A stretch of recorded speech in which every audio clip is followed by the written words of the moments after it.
And how can we get there if we have no new tariff in place until July 1st? That's not very far away. We're in May right now, Madam Speaker.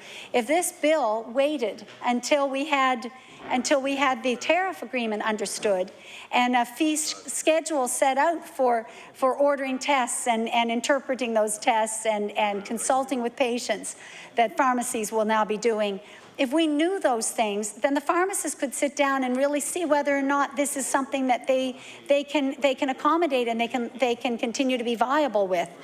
Now, Madam Speaker, I'm worried about some of the pharmacies in the city as well, quite frankly, because some pharmacies sell an awful lot of other products.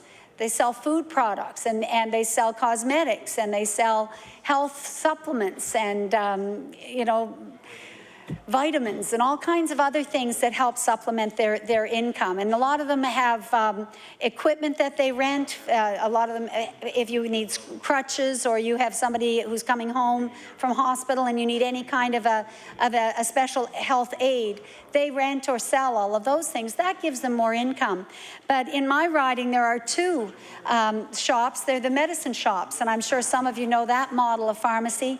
Those ones are very small pharmacies. They're almost a boutique in the sense that they are one-stop shops for pharmacy only. They don't sell magazines. They certainly don't sell pop and candy. They just sell health products and they just sell pharmaceuticals. And so they give wonderful service one-on-one. They're already set up beautifully for consultations and discussions with patients. But they don't have any other means to supplement their income if the amount of money that they're going to be given through the tariff or through the extra services don't cover their costs. And I think that we need to remember that too, that we are fundamentally threatening the future of many businesses in this province. And we may not lament it as much if it's in an area where there are other pharmacies, but frankly, I don't think it's right that we would do that without sitting back and trying to work on all of the factors that are going to impact these small businesses. I think we need to look at all of them. Madam Speaker, my background has been in business and as a business consultant, and I can see that when you have this many changes coming and hitting an industry or a profession all at once, you're creating a huge level of uncertainty. And that is being reflected in fear. And I know with many of the pharmacists that we spoke to, they've already begun to dramatically change the way that they operate in their own communities. And they are very sorry to be doing that. But there was one pharmacist that we spoke to from Liverpool who in fact has a big store, and he told us that this summer he has no university students coming on board to work with him. He's always hired 3 or 4 or even 5 students, and he not only hired them for the summer and for Christmas, but he gave them bursaries. He said at the end of each summer he'd send them back to university with $1,500 each as a special help for them to become well educated, hopefully come back and work in their town of Liverpool. And it was a commitment to the young people that he did that. But he said with this year and the uncertainty around where his business will be in the next few months and in the next year, with all of the just fundamental changes that are coming to change his industry, he feels he can't do that. He has to be prudent. He has to try and protect the jobs that he has, with his regular staff. And so he's hiring no students in that little town, and that will be felt. And another thing he's completely stopped is all of his advertising. Previously, he would advertise a lot with the local weekly paper, with the local radio stations, and supporting in that way the communication and news services and so on that are local. He said again, he can't afford that. So that could be $50,000 to $100,000 lost to the local economy, because he needs to husband his resources, hold on to his assets, and hope that he can weather the storm that's coming ahead. And that's exactly how the pharmacists see this. They just see it as such a fundamental change to their way of business that they need to have more assurance from government about what those changes are going to be. And that's a very simple message to all of us, that if we treat this profession with respect as it deserves and sit down and try and iron out some of the unknowns, some of those other factors, then the individuals are going to know better how they can adjust their business business model and how they can go forward. And, Madam Speaker, we've also heard from the CFIB, which, as you all know, is the Canadian Federation of Independent Business, and they've written in defense, really, of the pharmacists, again, not because of the health profession, but because they are important businesses in every community in this province. And again, they're asking for the same level of respect. As we go forward to lower the cost of generic drugs in the province, Madam Speaker, you know, what they're asking for is let's sit down and look at all of it as one package. Let's not try and pick off one item at a time, leaving the pharmacists and the communities, frankly, in a weaker position every time. Because, again, the communities will be at risk if the pharmacist just says, that's it, it's not tenable, I can't do this anymore. And I think that would be, you know, something that that none of us would ever want to see happen, because we know that all of our healthcare professionals, Madam Speaker, are in short supply. We've talked a lot about the shortages of doctors here and how we need to educate more doctors. We don't seem to have the ability to do that. We don't have enough money in our med school, it seems, from the provincial government to sponsor more students and help them get through that rigorous and lengthy process. So we know exactly how many doctors are going to be graduating from our local medical school at Dalhousie, and we know what kind of shortages are coming. You know, and we're going to know even more clearly, Madam Speaker, when we get the physician resource plan, which has finally been announced. The government had only recently announced that they've hired somebody to actually sit down and look at where the physicians are and when they're going to retire and whether they're staying in the province and what our future needs are. And when we see that in black and white, Madam Speaker, we're going to realize even more how we need to make use of nurse practitioners and pharmacists and every other health care professional that we've got. We need to extend their services. Our RNs are tremendously well trained, even without going that extra length of becoming nurse practitioners. We can extend their scope as well and have them do more, which we've been working on. So we know that every single player in the healthcare system and health professionals need to have their scope expanded. And that's why today we're speaking of just one of them here today. But we don't want to do anything that's going to drive them to a point where they don't want to practice here in the province of Nova Scotia. We just want to make sure that there's an accommodation and a willingness to consult with the pharmacists that can help us get over this bumpy, short period of time. Because everything is coming very quickly. And as I said, if things work according to plan, Madam Speaker, the new tariff agreement with the pharmacists should be decided by July 1st. And that's very soon, and that's one of the fundamental pieces that we spoke about. It may be a bit longer before we know what the outcome is of the negotiations or the committee that is looking at the reimbursement for the extra services that pharmacists are going to take on. But I think that it's really a courtesy and I think necessary that we look at what the request is from the Pharmacy Association of Nova Scotia to just slow down that little bit to allow all the factors to be laid out at one time and a fair negotiation. And that's really what we're saying. It is a fair negotiation when you go into the negotiating table knowing all of the factors that are at play. It is not really fair to call people in to negotiate things piecemeal. We would never do that with a union. We wouldn't expect them to negotiate their vacation in one sitting and totally separate from pension agreements or totally separate from their actual remuneration, salary agreements. We don't do that. We sit down with a whole package and we negotiate all of those. We have trade-offs and give and take. That's what a negotiation should be. And I know that in the professionals that we're talking about here today, the pharmacists, we know that they would sit down in good faith and do that because they fully support what the Minister of Health is trying to do in reining in the prices of generic drugs. And they understand that more and more drugs are on the formulary. More and more drugs are available because of the science that we have and the research that we have both here and elsewhere. And those drugs are opening up a whole new world for people with chronic disease and illness.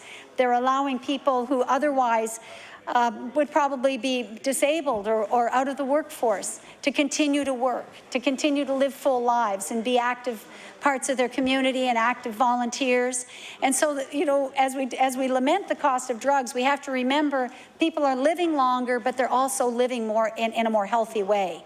They're able to remain active and remain vital a lot longer. And I know that for many people, the reason for that is because of drugs that are allowing them to continue to manage chronic illness and continue to almost overcome it. Even though the disease isn't cured, the drugs allow them to overcome the debilitating effects and continue to be active. So drug costs are going one direction only, and that is we're going to have more drugs on the market and you know, more people benefiting from those drugs. But the pressure that the health department has felt is undeniable. And we know that it is the fastest growing component, I believe, in our healthcare system right now. And so there is definitely a need for us to discuss it and to look at it. I believe when I was talking before, I'd mentioned the figure, and right now our pharmacare plans cost us $300 million, roughly, last year. So we know that there is a very large cost and a growing cost for seniors and for others, and we have to recognize, though, why it's a benefit. Madam Speaker, I think it's important again to talk about the many things that our pharmacists have taken on, just as a matter of course, for no reimbursement whatsoever. They routinely sit down with patients and people who come to their counter to talk about, you know, what's wrong, what hurts, what kind of rash does the person have? Do they have an infection in their eye? People will come in for things like that and ask the pharmacist, what should I take? What's available here? Is there anything over the counter, or what can you do to help me? They take the time to do that, you know, all day long. And they don't think twice about it, because that is what they're trained to do, and that's what they want to do, is provide that kind of help and support. And I know that I've often been told that, you know, if you can't get in to see your doctor, go over to the pharmacy, because you may find the answer right there. So people have come to depend on them greatly for that. I know from speaking to pharmacists that they will go out of their way to make deliveries to people. And we know all of us have seniors, some of them in isolated locations. It's very difficult sometimes, Madam Speaker, for those people to get to the pharmacy and pick up their drugs. The pharmacists often offer a free delivery service to those seniors and shut-ins, people that might be home recovering from surgery, you know, any number of reasons why they can't get out.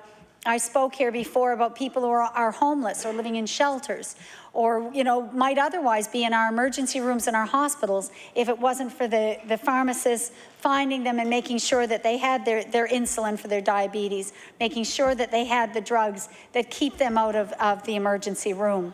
And that is not as uncommon as you might believe. And again, you know, I had the opportunity to speak to a number of the pharmacists when they had their gathering to talk to us, but they spoke to all MLAs, Madam Speaker, and they wanted us to understand their commitment to good health and supporting the health of Nova Scotians, and what they have been doing that's really gone unnoticed. And that would be all of these free services that they provide.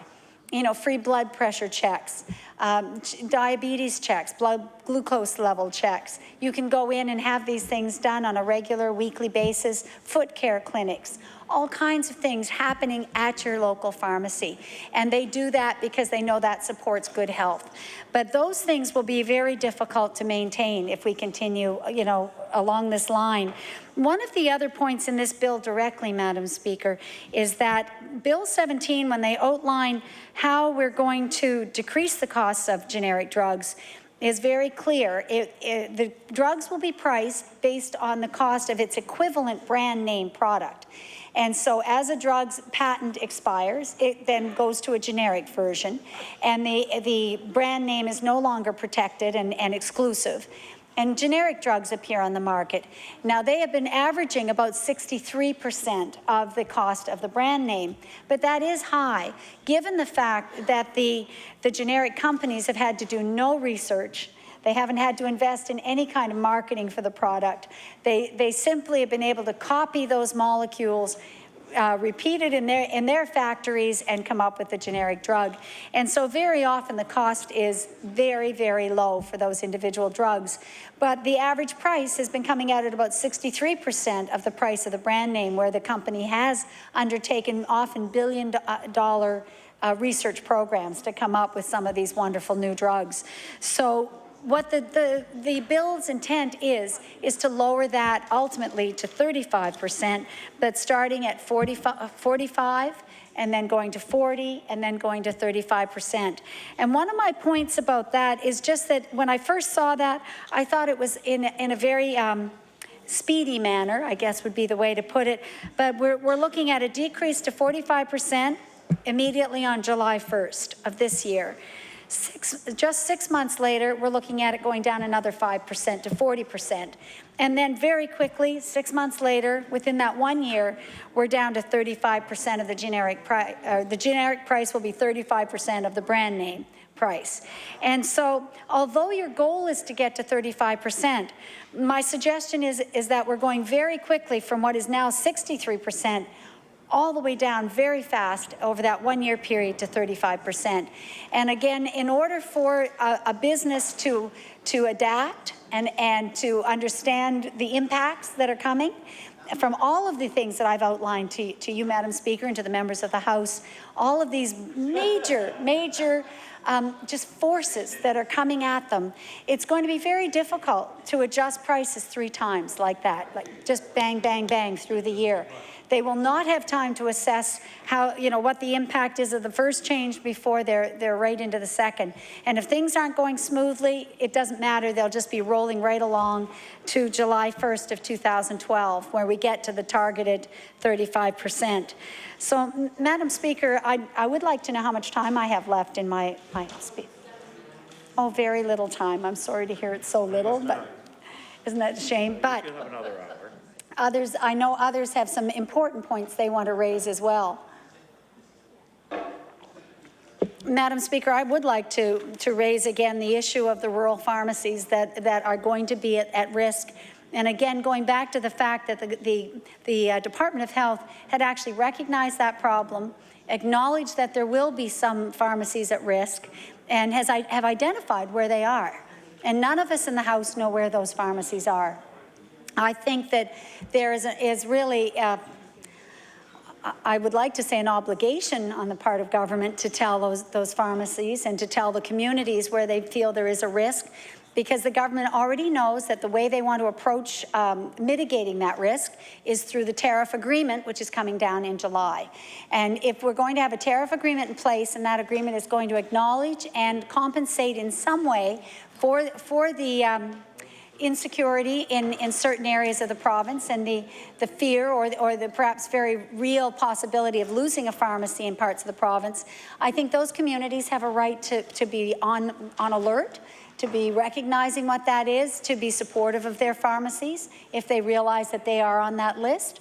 I'm not speaking from any personal interest here, because my community is well served in Clayton Park. We have many viable pharmacies, but I did mention that there are some that do not have all the other departments, like a Walmart, that are going to support the pharmacy if in fact it becomes unprofitable or just not able to make ends meet.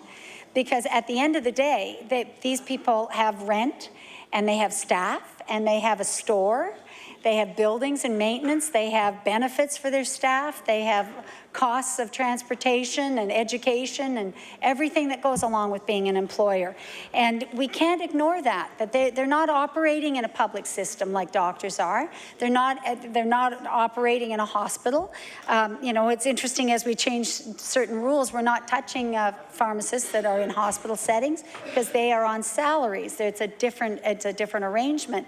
But right now, we go to extensive efforts to educate and train our pharmacists, and then they have to become self-employed, and they have to run a business. And so there's nothing wrong with saying, how do we help them maintain that business and contribute to their communities? I spoke about, one community, the community of Liverpool, and their pharmacy was no longer hiring students this summer. They hope to return to that again as soon as they know whether they are viable, whether they can stay in business. But right now, in order to just keep the doors open, they feel they have to cut back every way possible. That means no students, no advertising, no sponsorships, Madam Speaker. And and all of us know how much our community organizations rely on sponsorship to keep going. Our ball teams, our hockey, our soccer, baseball, all of the other activities, the community events, the celebrations that we have, theater festivals, all of that requires local business to step up and help sponsor.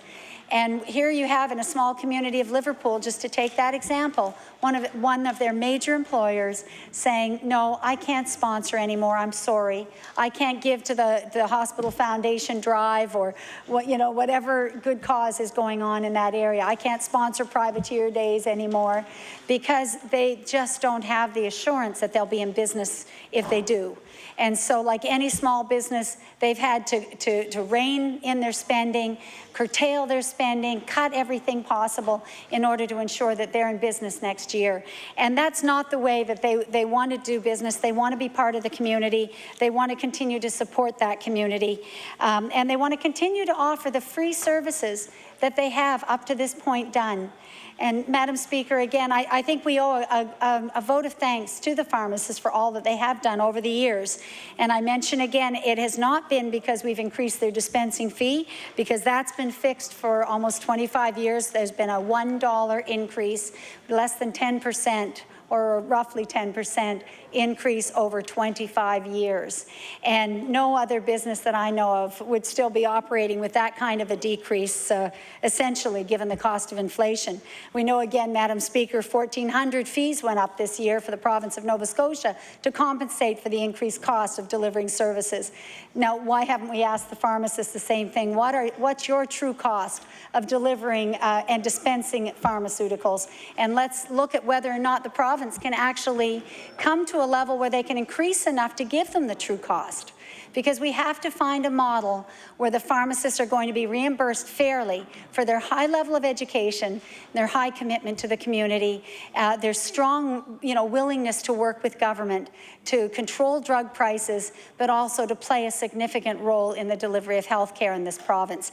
And so I hope that through the law amendments process, Madam Speaker, we will hear, more directly from the pharmacists and the Pharmacists Association and others, maybe from the consumers as well, about what they would like to see. And I will certainly be listening at that point. Thank you very much, Madam Speaker. Thank you very much. The honourable member from Argyle.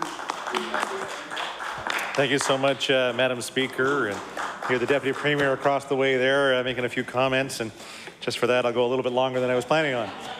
No, we won't start off in that kind of realm. But yes, you are the bad example. Make sure we know that. Very happy to stand today and speak for a little bit on Bill 17, the Fair Drug Pricing Act, one that I think has gone through a lot of thought by this government and by the Department of Health. One that, I remember a number of times during my time as minister that this was discussed. And so it's good to see some of these things here today. But Madam Speaker, we can all agree, it doesn't matter which side of the House of Assembly that we stand upon, that we believe that Nova Scotians are paying too much for prescription drugs. We spend well over $300 million as a taxpayer for our pharmacare programs, whether that's the Seniors Pharmacare Program, whether that's the Family Pharmacare Program, whether that's the Community Services Program. So a fair amount of taxpayers' dollars, of course, go towards funding that. Yet, as MLAs, I can say that a lot of times we get contacted by our constituents asking either about the things that pharmacare doesn't cover, And then if it's something that pharmacare is not covering, nor can it cover, or nor can it get an exception, then we find out about the cost. We find out how expensive certain drugs are, certain therapies are, certain inhalers and the such that are tremendously expensive. So Madam Speaker, this bill does tries to address some of those issues by going directly at pharmacies across Nova Scotia to try to bring down the costs of generic drugs. Now, Madam Speaker, we feel that with the increases in user fees, the increase in HST, that of course Nova Scotians need and deserve some relief from this government. There'll be no doubt that this bill will mean savings to the pharmacare program. Unfortunately, those savings will not be passed on sufficiently to the people in need of medicine. They will pay the same premium, they'll pay the same copay, albeit on a lower base price. And Mr. Speaker, we all know that many seniors reach the maximum copay quite early in their year of $382. So this legislation doesn't change that. So, you know, even though we're saying we're going to save money for seniors, the seniors themselves don't save a cent because they're going to max out at the $382. When the minister introduced the bill, the minister told reporters this legislation would save seniors about $30 a prescription in the example that she was trying to portray. But one pharmacist wrote to us and said they believe the minister was maybe misquoted. He said most prescriptions don't even cost seniors $30 when they are refilled. And he says the average copay that most seniors pay is around $15 to $20. According to this pharmacist, the NDP numbers just don't add up. And not only from pharmacists, and I know the member for Halifax-Clayton Park talked about PANS, the Pharmacy Association of Nova Scotia, and the many letters that our caucuses are receiving in opposition to what this bill really means. There is little doubt that this bill will have a negative effect on many pharmacies. And the pharmacists, the healthcare professionals who deliver services that many Nova Scotians want and value in some cases, and services that they cannot do without. You know, what is a pharmacist? They are a trusted and valued healthcare professional, often the most accessible health professional in their community. They're always at the end of the phone to provide advice or reassure, and in some places they provide 24-hour-a-day services. And I think many of them carry pagers, so even after hours, you still have a number to call in case you either need a drug if you're coming out of an emergency room or a clinic, or you know, you're worried about a loved one, a child, a mother, father, and need some reassurance or need an over-the-counter drug that might help them through the evenings or through the night. In the pharmacy, the professionals are often the first point and only point of contact with the healthcare system when Nova Scotians are looking for advice on everything from a head cold to a colicky baby. Because of this legislation, many small rural pharmacies may not be able to offer these services anymore. And I'll get more to the issue of dollars and cents in a few moments. The pharmacists will have to choose between the hardships of depriving their neighbors, clients, and other community members of needed services, and the financial hardship of providing these services at a loss.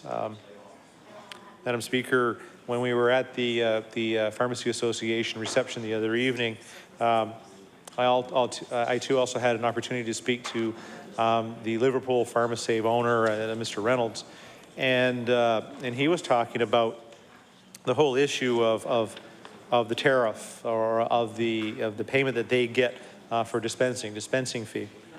And Madam Speaker, what happens is that the province pays I think somewhere near $12 per prescription for those folks on the provincial plans. I think that's very similar to that with the private plans as well. But when you cost it all in, it costs about $16 to actually produce that drug or provide that drug to many of his clients, and he's made his decision to make some changes in his business and to make a decision not to invest heavily in his community, whether it's by supporting hockey teams, baseball teams, or even to the point of advertising in local papers and on local radio. Mr. Speaker, in many towns, pharmacists are active community volunteers and financial contributors. And like I said, I mean, many local charities will be going without this year because of this. This legislation represents substantial changes to their business model in a relatively short time, and certainly a shorter time than they were expecting.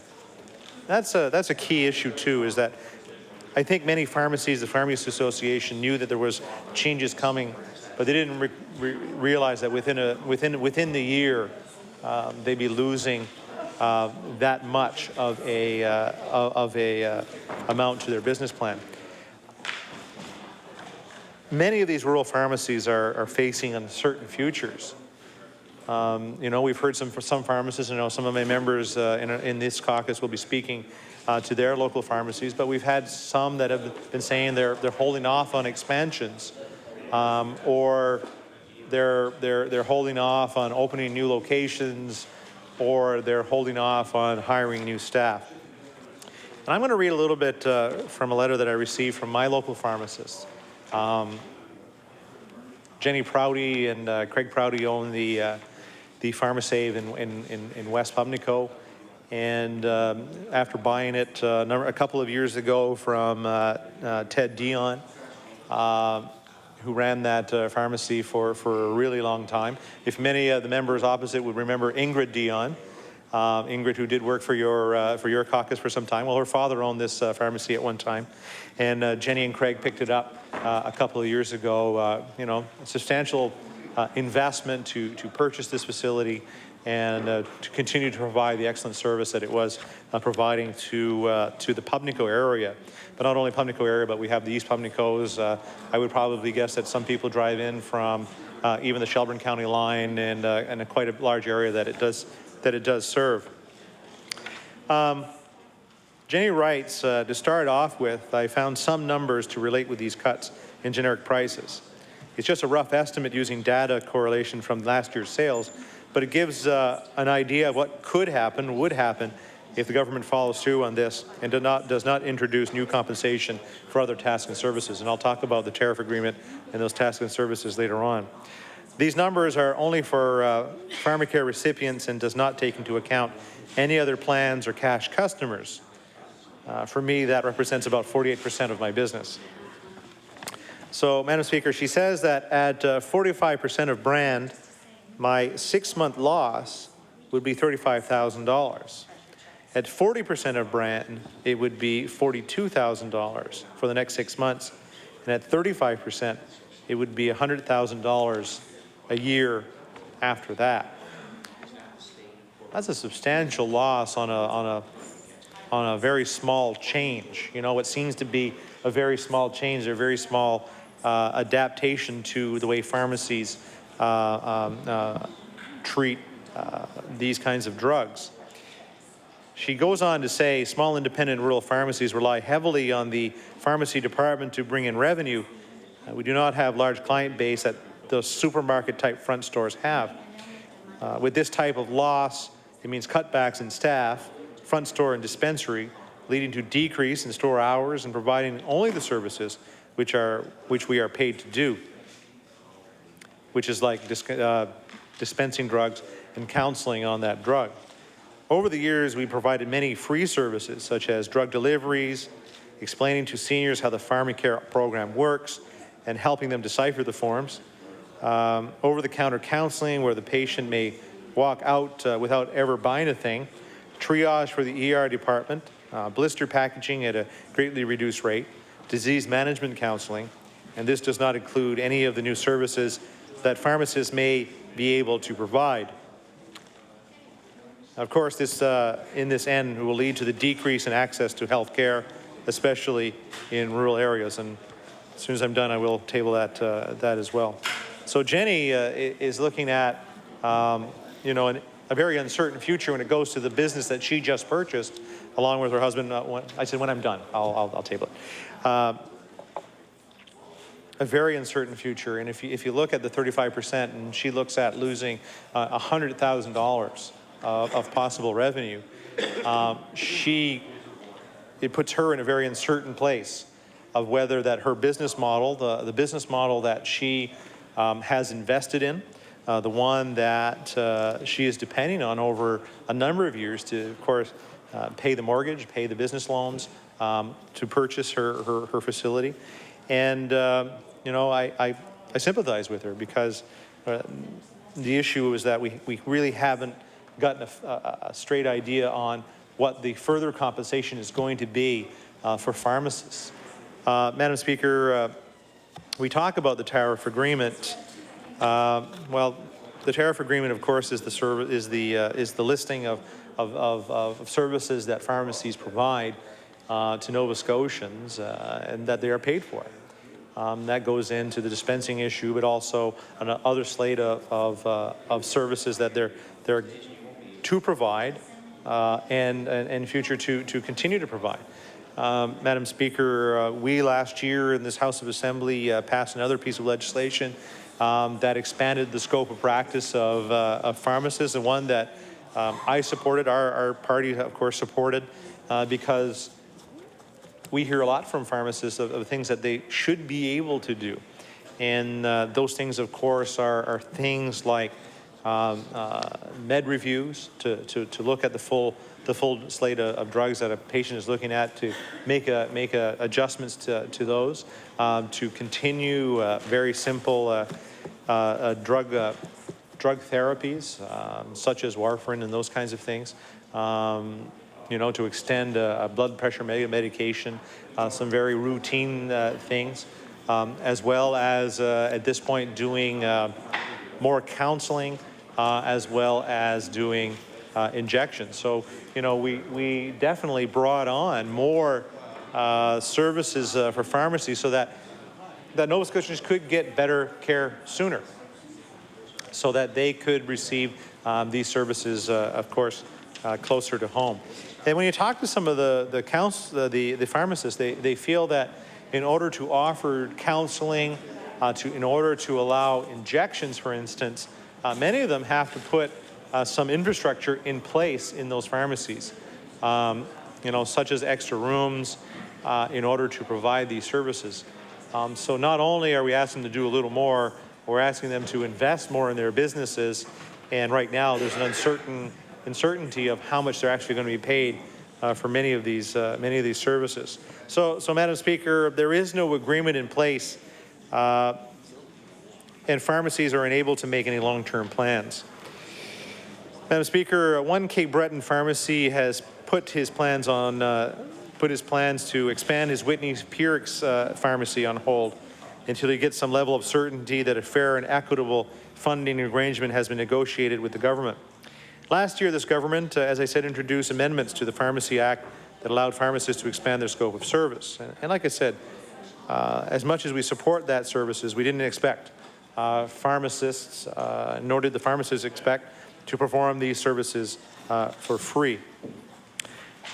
So why are we talking about this issue when the tariff agreement isn't done yet? Why couldn't these two things sort of float together so it creates that issue of certainty? I mean, like I said, on the face of the act, saving Nova Scotians money on drugs is a good thing, but ultimately, if we don't know if pharmacies are going to be available to them, sort of defeats the whole purpose of this issue.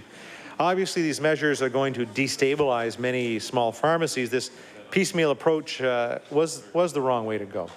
Government should have presented a comprehensive package that let pharmacists predict where their business might be in 12 to 18 months. Madam Speaker, the old joke goes, I've got some good news and I've got some bad news. Well, Madam Speaker, the government has delivered the bad news to pharmacists, but it hasn't given any hints yet about the good news, and that's the tariff agreement and the fee schedule for these expanded services. All of these components should have been handled together as one comprehensive unit, just as Nova Scotia's pharmacists wanted. I understand the Pharmacy Association has already contacted the minister about their concerns, and of course I'll leave them to speak for themselves. However, I will say that several members of our caucus have heard from pharmacists who are very worried about the destabilizing effect that this legislation will have on business. Our primary concern is the needs of Nova Scotians. So when we hear that rural pharmacies fear for their business will no longer be viable, we worry that this legislation will deprive people of those valued services.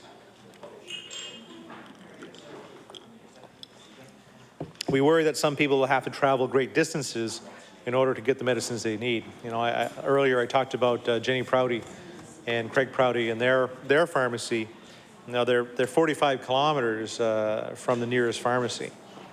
So if they end up closing, it defeats the whole issue of saving money, because people are, of course, going to have to travel that 45 kilometers, 80, 90 kilometers return to pay the high fuel costs and the taxes that go with that.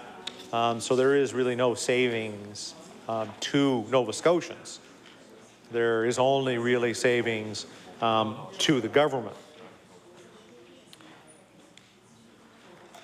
We also feel that, you know, as they lose some of these local pharmacies or rural pharmacies, they will no longer have the benefit or the advice they received from those local pharmacists. Many of the local pharmacies are run by individuals that have been at it for many years and have the experience of knowing those individuals. You know, Mrs. Jones takes this drug, she takes this drug, and he knows the interactions and the lifestyle that she leads. In many of the larger pharmacies, that maybe I think that doesn't happen quite as readily as it does in some of these small places. In some areas, on-call pharmacies are the only medical professional available after hours. We're worried this bill will mean that important and valuable services will no longer be financially viable for pharmacists. So surely, Madam Speaker, this is not the intent of Better Care Sooner.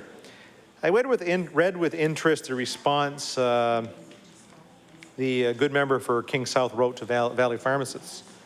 In her letter, she told pharmacists that government values the important and trusted role that community pharmacies play and is looking carefully at any potential impact changes might have on rural pharmacies. Mr. Speaker, pharmacists are telling them that the impact will be fewer pharmacies, fewer services, shorter hours, and in some cases, closed pharmacies.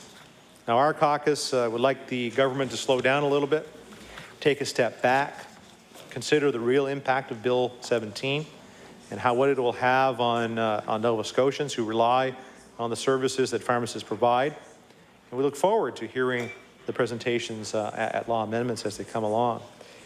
You know, we did, again, have that opportunity to sit and chat with many pharmacists the other night at the Pharmacy Association meeting. And it does concern us when you see people say, you know, listen, my business model doesn't work anymore. What I was able to do or how I was able to provide it will not work under this model. And the added point to it is, you know, I said a few moments ago, is that who gets the savings? You know, if you're saying fairer drug prices, most Nova Scotians would mean great. That means I'm going to get a bit of a break on my drug prices. And really, this doesn't happen. Not under this bill. Yeah, there's a $6 million savings on a $300 million program. $6 million. You know, may be reinvested in the expanded scope of services. We don't know that. That hasn't been provided to us yet, whether that's going to be happening. Will the pharmacists be happy with the new tariff agreement as it comes along, as it's negotiated with them? You know, and that's a long and drawn out process too. I mean, many times we talk about not negotiating things on the floor of the legislature or not negotiating in the media, but ultimately, I think the pharmacists are concerned that, you know, they're not being heard, that they're not being understood, that what you're asking us to do in this expanded scope of services is a lot. And like I said, there's infrastructure issues that many of these smaller pharmacies are unable to do without some substantial construction. When it comes to the counseling offices, the counseling areas that they're able to do this, and the added time. If we look at just the other day when we talked about pharmacy technicians, who's Do an introduction. just want to do an introduction? Oh, sure. I got no problem. Thank you. Order, please. I apologize for the interruption, Oh, it's but okay. the Honourable Minister would like to do an introduction, so I now recognize the Honourable Minister of Community Services Thank you, on an introduction. Madam Speaker, and thank you to the honourable member for allowing me to have this opportunity to make this introduction. I'm extremely pleased today, and it's an honour for me to introduce to the host in the East Gallery. We have some very special guests that are here from Schweindreck. I don't know, I don't think I did the that they were trying to get me to practice that kind of but it doesn't come out well, but at least I gave it a try, in the Netherlands, and they represent Devilstein College, and they're here for an exchange program with Forest Heights Community School, which is located in Chester Basin, in my constituency. There's 39 participants. We have 4 chaperones today. 2 are from Chester area, and that would be Connie Bird and Shannon Broom, if they could stand to be recognized, along with 2 chaperones from the Netherlands, which is Sam de Bruin and Frans de Wild. And I got it, Sam. If we could offer them a big round of applause to welcome them to our beautiful province.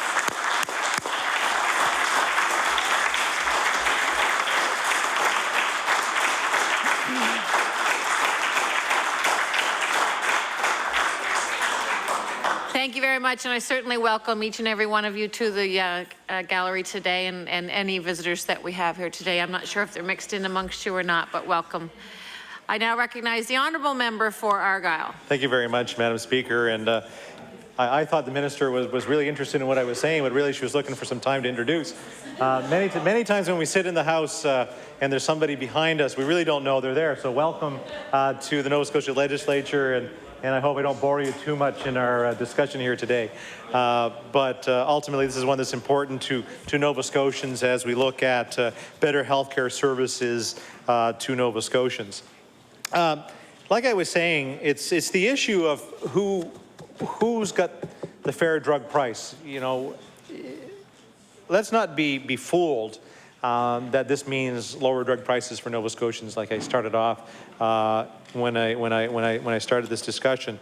You know, when you go to the pharmacy and you don't have any insurance, whether that be private or one of the provincial plans, this will not save you a cent. You hope what will happen is that some of those prices will get dragged down because of competition along the way, but there's really no guarantee because it doesn't get at that. And actually, what it might end up doing is might increase it a little bit because the pharmacists are going to have to offset the loss that they're going to be incurring in order to pay the bills. If I go back to Jenny and Craig, who run the PharmaSave in West Pubnico, it's a beautiful facility. It provides everything that a pharmacy should provide.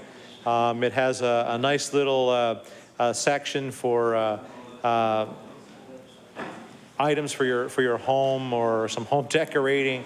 I mean, it's amazing what some of these pharmacies do in order to make some money to continue the service to their community. So, Madam Speaker, what we would hate to see is to lose those valuable pieces of infrastructure, or to truly jeopardize the business model that many of these pharmacies work under. You know, and I know some of my members will talk in a little bit about the CFIB and their concern, because they've been hearing from their members as well, the Canadian Federation of Independent Business, and they're concerned that this bill will have too harsh a effect on those businesses. And I know many of the members in this House, whether it's the Minister of Agriculture or the Minister of Education, the member for Pictou East, will have local pharmacies that I'm sure are knocking on their door saying, what the heck's going on and how are we going to be able to fix it? And the tariff agreement, of course, is exactly where we should be fixing it. And maybe if we can do anything in this House is maybe slow it down just a little bit, make sure that all the pieces are in place so that the business models of many of these local pharmacies are protected. Again, the $6 million savings I think that the minister has talked about over the last number of weeks, I think is a good start and good savings.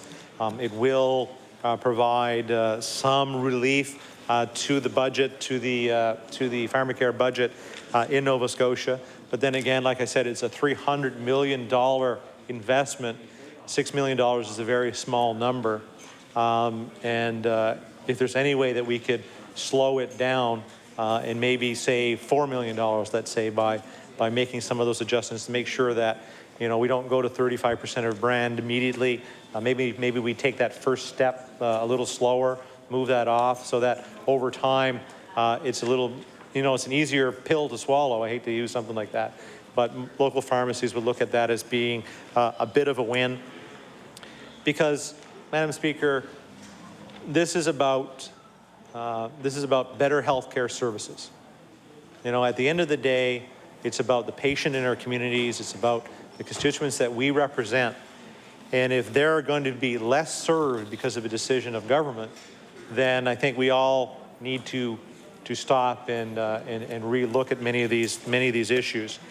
So with that, I look forward to seeing this continue along its way through our legislative process.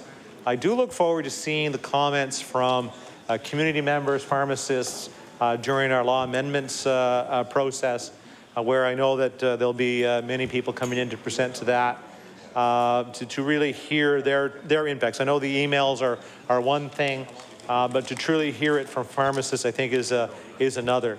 And I think that's going to be very important in all of us making a decision on whether this is the right direction to go or not. We think at this point that this isn't the right direction. It's maybe a good start, maybe a good step forward, but unless it truly saves money and makes it better for a patient to receive drugs or a better drug system, then it's not doing its work. It's not doing the right thing. And we would look forward to it actually being, actually look at the Nova Scotia flag, that's great. I'm not supposed to acknowledge anything that's happening up there, but it's good to have people visiting our legislature. So with that, I thank you very much for the opportunity to speak on Bill 17. I look forward to the other comments that will be going on this evening. I look forward to the process. Thank you very much, Madam Speaker. Thank you. I now recognize the honourable member from Colchester North.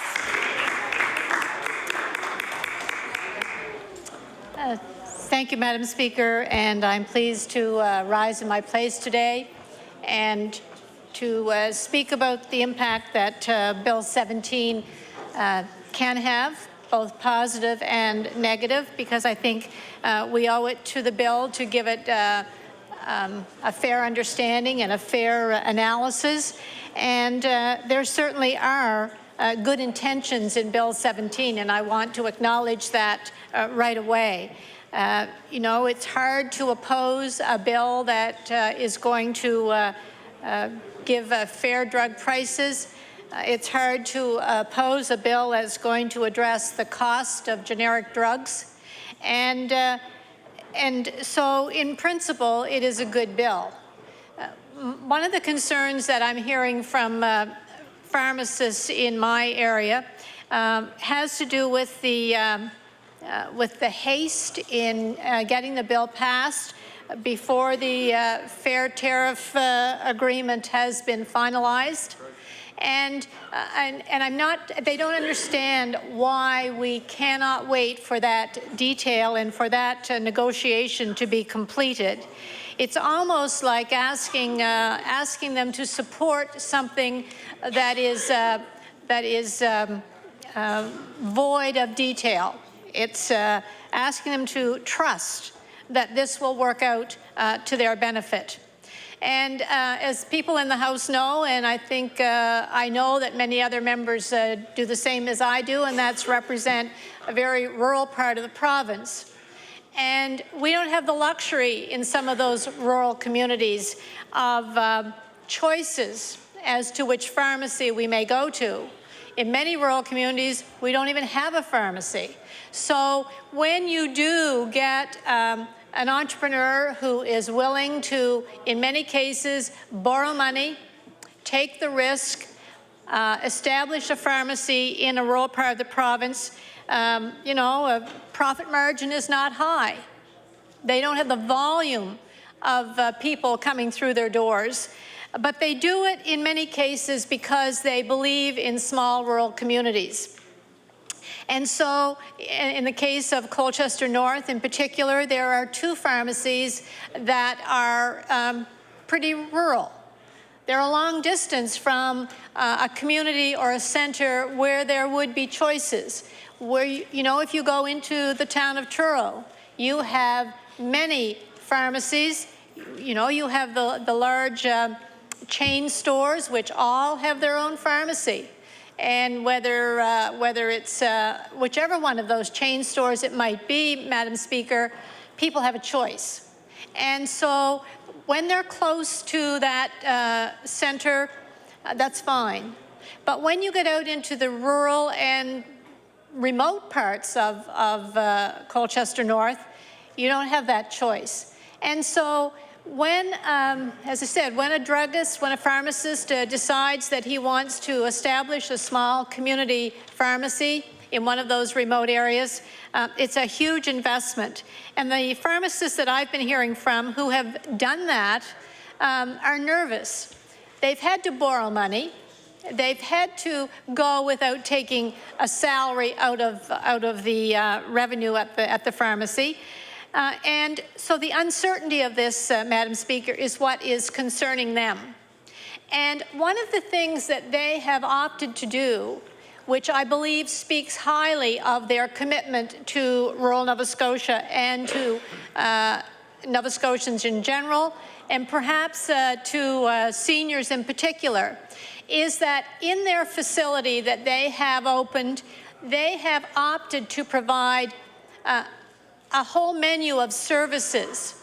Again, services to the people who live in those rural communities, services that, you know, otherwise, Madam Speaker, those residents may not be able to benefit from because of the distance that they would have to drive. I will speak particularly about my community in Bass River, which is midpoint between Truro and Parsbro. So you have about a 45-minute drive either way. So as seniors or as residents in that community want to enjoy some of the benefits of expanded services in those pharmacies, they have to make a decision to drive. And in many cases, they make the decision that they will not drive. And so they are denied, I guess, the opportunity to take advantage of some of those services. And the small pharmacy that is located there is trying to provide those services as a service to the residents so that they will have access to health programs, to programs that will contribute to their wellness. And those services are what gels the community, and they are gelling around the local pharmacy. You know, I've asked the pharmacists to give me a list of some of those services that they're able to provide. This is above and beyond the prescription. But my point is, if they are not able to maintain the drugstore for the purpose of giving prescription drugs, then all of the other services will be lost. For example, Madam Speaker, there's after-hour emergency on call. If someone needs some medication and it's after hours, they have an opportunity through the local pharmacy set up to get that after-hour emergency on-call service. You know, they have many of these smaller clinics or pharmacies are able to provide blood glucose monitoring. They provide blood pressure monitoring, and they, you know, they do the blood collection. So again, these are services that help to contribute to the wellness of our population.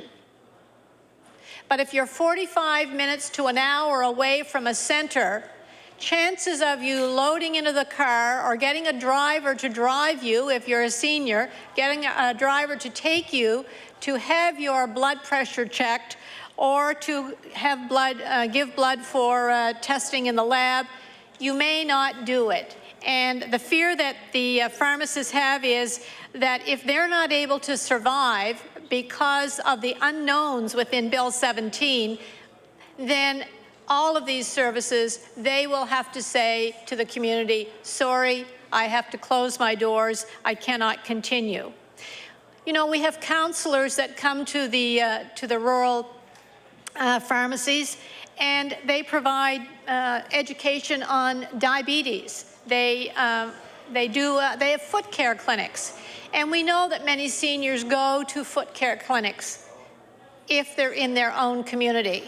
And so the strength of having these services available is one of the reasons why the pharmacists have said to me, those ones in my communities have said to me, will the government please look at the services that our community has, because we have chosen to locate here, and will they be fair with us, and will they allow us to know the detail around the fair tariff agreement before they push through the bill. I've heard the member from the third party talk about people coming before law amendments and people having an opportunity to speak. And we know that there will be people there. We know they have concerns, and they have asked us on their behalf to do that. Along with the services that are provided in these rural pharmacies and clinics are employment opportunities. For example, if you have someone who comes in to do blood collection maybe 2 days a week, maybe one morning a week, whatever their schedule will be, but that in order to deliver that service, someone has to be employed. And maybe it's a technician or a nurse who would travel around from one small pharmacy to another, or it may be somebody local. It may be a nurse or a technician who comes in and gets a few hours of work in their own community. They don't have to incur expenses to drive to Parsbro or Truro, but they do have an opportunity. It's the same with dietitians. You know, they have maybe one morning a week, they have sessions on wellness and healthy eating, and they have a dietitian who comes in and who has these sessions, which are again designed for wellness and preventative kinds of health care. On asthma, we know that we have children who, you know, unfortunately, we have children who have asthma. We have adults who have asthma.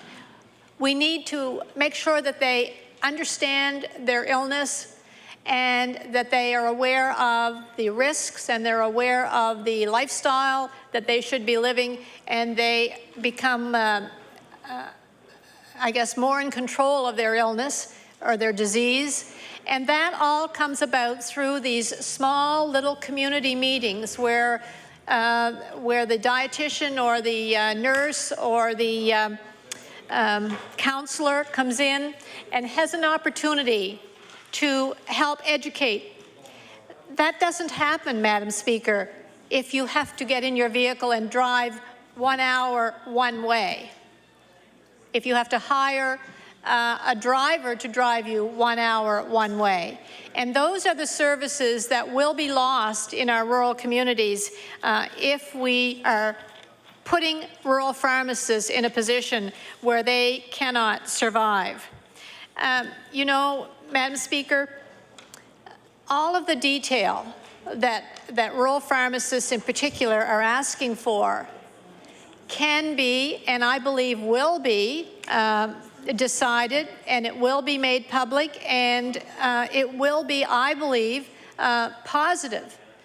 But in the absence of that information, they're saying we want the government to wait. We are not opposed to Bill 17. Our caucus is not opposed to Bill 17, but we are opposed to pushing it through in haste without the detail that will either give these rural pharmacists the reassurance that, yes, I am going to be able to survive, I am going to be able to continue to provide services and supports to this rural community, or they will decide, no, sorry, I can't do it.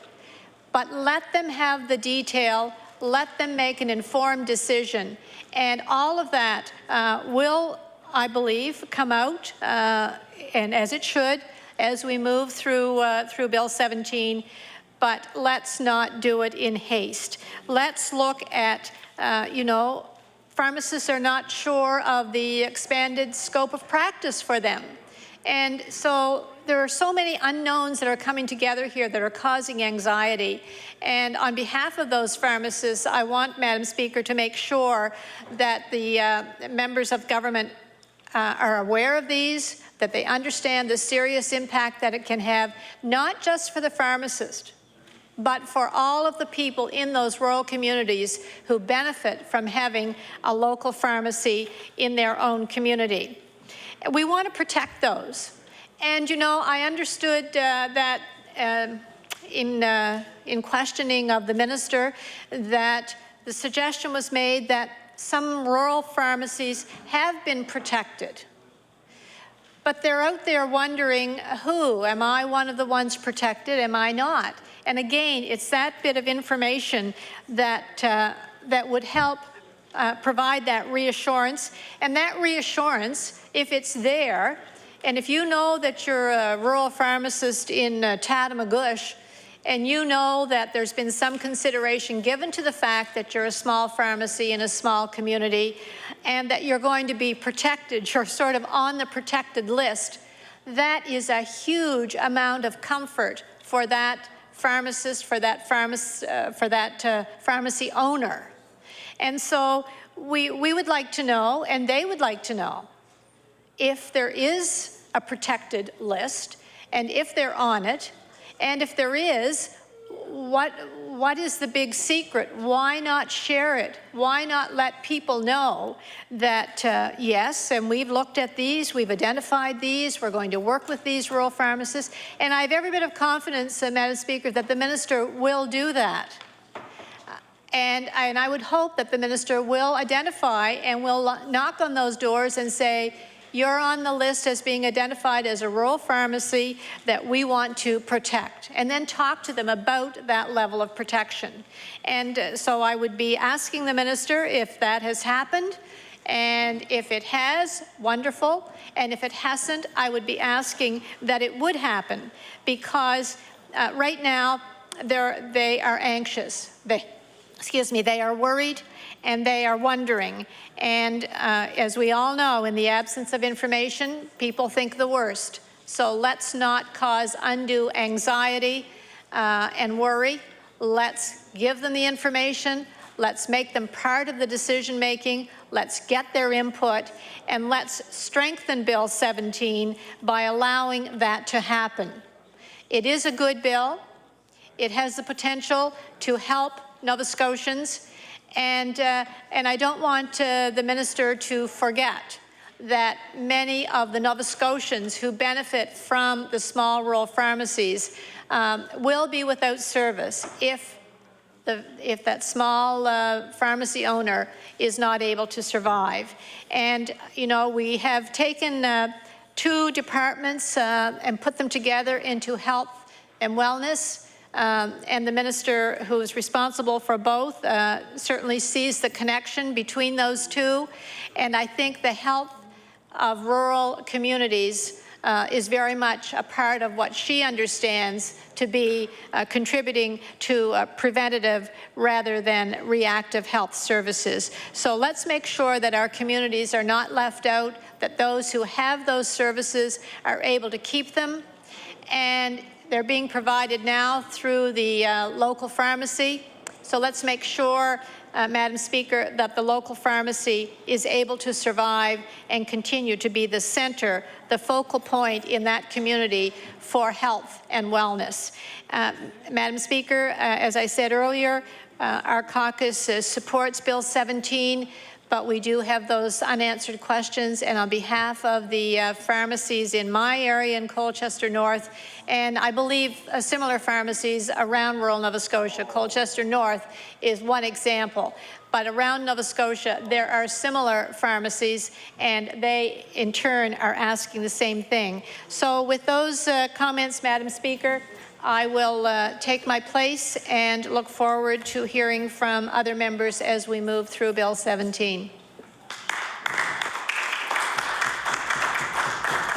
Thank you. I recognize the Honourable Leader of the Progressive Conservative Party. Madam Speaker, it's my pleasure to rise to speak to Bill number 17, the Fair Drug Pricing Act today. I use the title of the bill because once again, we're presented with a bill in this House that sounds good on the surface, a bill that the government has brought in and claimed that consultation with all affected parties has been done, that nobody has any issues, that all of the wrinkles have been worked out, and that it's going to be all good for all involved. We went through this exact scenario in the last session with Bill 100, only to find after the bill made it to second reading in the House that in fact a pretty significant portion of the population had not been involved in the consultations and in fact had serious problems with the bill. In the case of Bill 100, those of us on this side of the House were swamped with letters and emails and calls from a wide variety of Nova Scotians, in that case employers, particularly non-unionized employers, which is the vast majority.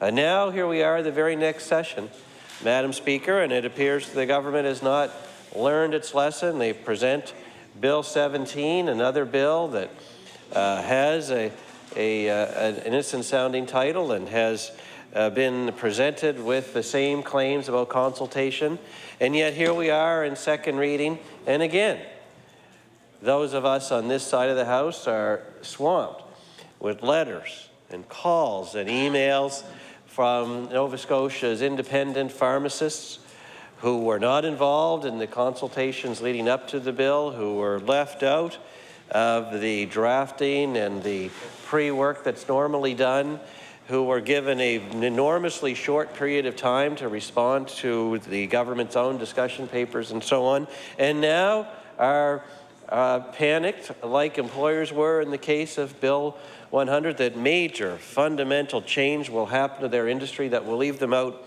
in the cold. And so I say that, Madam Speaker, because we learned the lesson last time, and now here we are living through it again. After all, the government claims to have consulted widely, and maybe wisely, but that would also turn out not to be the case, because surely if you were truly consulting, the Pharmacy Association of Nova Scotia would have been one of the people that was consulted. And yet they are at the forefront on behalf of our independent pharmacists, calling for the government to slow down, to hold up, to wait for the rest of the story to happen when it comes to restructuring of our pharmacies. Surely the pharmacists themselves, the independent pharmacists that are scattered around our province would have been involved in the discussion. And yet we are hearing from them, both as opposition members and as MLAs from our own riding. Surely they would have been involved. As Madam Speaker, the pharmacists of Nova Scotia play a very, very important part in the delivery of healthcare services, something that has not been recognized appropriately in Bill 17 or in the run-up to Bill 17. Used as an example, some of the pharmacies in my own riding of Cumberland South, where we have, for example, Ross Anderson's pharmacy in Spring Hill. They are a vital part of healthcare delivery in the town of Spring Hill. Not only do they dispense prescription drugs, which every pharmacy does, but they provide a lot of other services. Fact of the matter is, at All Saints, the ER is open sometimes and it's closed other times. Where do government members think that residents of Spring Hill, and I use Spring Hill as an example, but also other places, where do they think residents go when they have a headache, or when they're dizzy, or when they have a sore stomach or chest pain? Often, they go to their local pharmacy. And it is actually the pharmacist that provides that first level of service and of triage, identifying where that resident needs to go in our health system, in our emergency health system for treatment. That is a service that is provided without any cost to the government, to the health system. Pharmacists just do it because they're able and they're there, and under the old model, they could afford to. In fact, in Ross Anderson's pharmacy in Spring Hill, the owner, Mr. Anderson, purchased a blood pressure machine at his own expense to put in the pharmacy. These are expensive machines. And they're quite a new and interesting technology because they are hooked up via the internet to local family doctors. You don't need to make an appointment and go to the clinic or to your family doctor and go through the official channels to have your blood pressure done. You can go to the pharmacy and do it on the spot. And then that machine transmits the results via the internet to your family doctor. You are much better served, you are much more quickly served, and you are much less expensively served in that way. It's a great example of things that pharmacies in rural Nova Scotia are doing on behalf of citizens. That is a great savings to the health system and is an improved service. I'll give you another example, and I'll use Mr. Anderson's pharmacy in Spring Hill again. The same is true, either way, of the Pharmacave in Oxford as it is in the same drugstore in Parsbro. Drugs are delivered. Home delivery still happens in Nova Scotia in a surprising number of rural pharmacies. In Spring Hill, we have the Highcrest Senior Center, average age 81, average number of prescriptions 12, home delivery from the local pharmacy. Is there a cost recovery program for that? No. Is there a fee provided to the pharmacist for that? No. It's a service that that pharmacist is able to provide under the old model of service that is now at threat under the new model of service. And this is something that has not been captured in the discussion papers or in the bill briefing or in the discussions on introduction of the bill, leading up to the introduction of the bill here at the House of Assembly, Mr. Speaker, and that's a real shame, because if we're going to make fundamental changes to the business model of an industry as important as our pharmacies are, then surely we should take the whole picture into account. And I think that is exactly what pharmacists are telling us, that their business model that has sustained pharmacies around the province for many years is about a lot more than the price of generic drugs. Bringing down and capping the price of generic drugs is a worthwhile objective, and no one has argued that that shouldn't happen. But it is not the whole story. It is only part of the story. The NDP government has rushed to implement step one, and in doing so has put at risk a significant number of our rural pharmacies. And the musical accompaniment, I think, just reinforces my point that that is a happy part of a plan, but you cannot only do the happy part.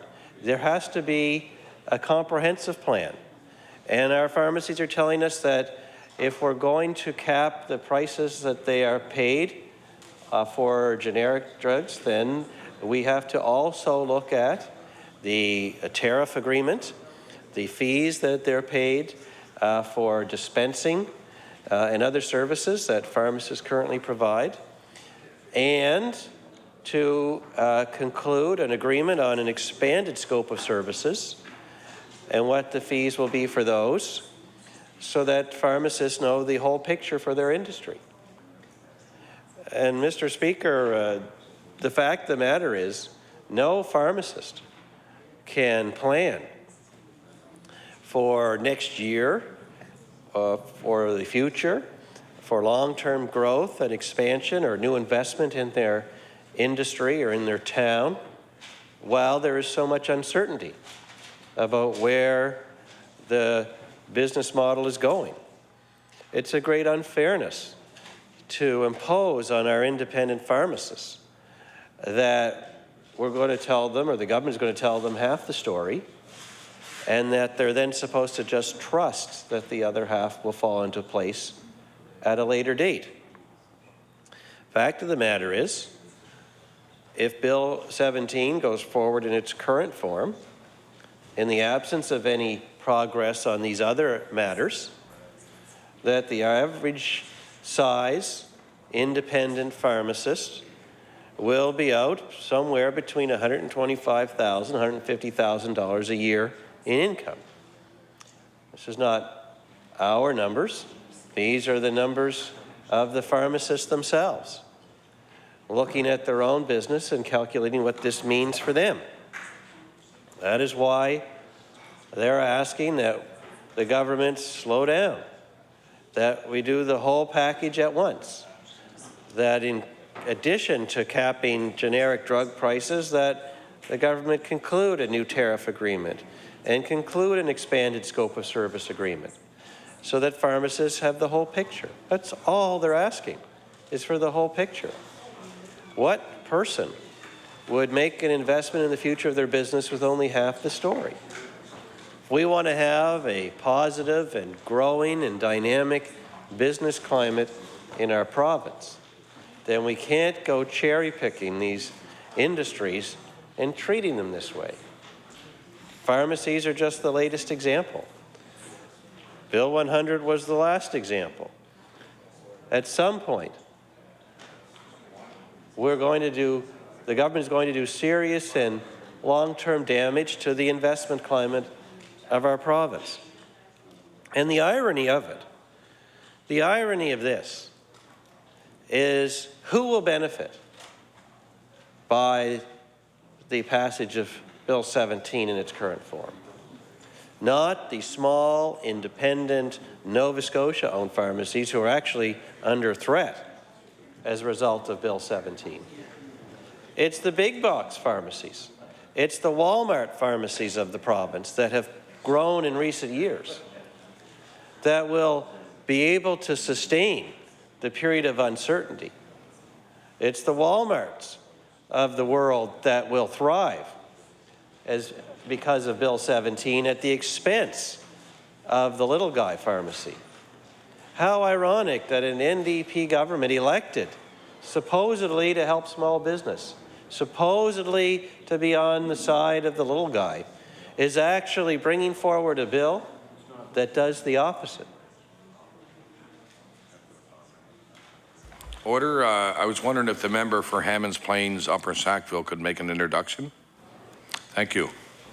The honourable member for Hammonds Plains Upper Sackville. Thank you very much, Mr. Speaker, and it gives me pleasure to rise today to introduce Lydia McDonnell, who is former page here, but also the daughter of the Minister of Agriculture. So if everybody could give her a round of applause, please.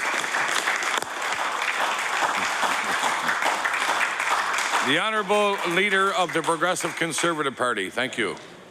Thank you, Mr. Speaker, and I too extend my greetings to the visitor and all visitors in the gallery here this afternoon.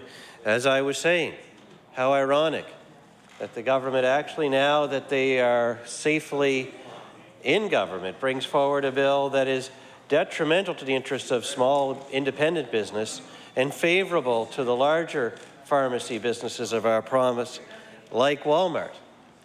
In fact, in addition to the multitude of pharmacists who are writing in telling us that their business has been put at risk, the independent pharmacists, the CFIB has made a pretty significant presentation, I'm sure, to all parties, expressing their concerns. Yet again, it's like an annual event now, where the CFIB is compelled to write to all parties, to present to all parties their concerns about where this government is going with regard to the treatment of small independent business, whether it's the labor laws of the last session or now picking specifically on independent pharmacies. And surely we have to get to a better day where we're more careful, where the government is more careful at the way it goes about making substantial changes to a particular industry or particular sector. And so it begs the question, Mr. Speaker, of why? Why rush in with Part 1, the cap on generic prices, months before dealing with a tariff agreement or before there's the expanded scope of service which would give pharmacists the whole picture? Why do that? And I have to conclude, Mr. Speaker, that the government's motivation solely and only is that it saves the government money, even if it's at the industry's expense, because the only beneficiary of it doing only step 1 is the government itself. The ones that are harmed, the independent pharmacists, have to wait. And beyond them, the customers, the clients of those pharmacies are put at risk. The services that I listed out earlier that are provided at no cost by independent pharmacies are put at risk. The blood pressure check, the early intervention triage, the home deliveries to seniors are all put at risk. And beyond that, Mr. Speaker, as rural pharmacies are faced with decisions of whether to continue to operate or to close, the thought that a senior in Spring Hill may need to go to Amherst, or a senior in Parsboro may need to go to Amherst, which is a 45-minute drive to fill their prescription, or from Oxford to Truro, a half-hour drive to fill a prescription, is an unfair hardship. Or what does that person do, senior or otherwise, on a Sunday when the ER is closed and they have chest pain or a headache, and suddenly that pharmacy is not there for them, either because it's not there at all or because it can no longer afford to have an appropriate number of pharmacists available? I wonder if the government included those kinds of scenarios in their calculation of how much they were going to save.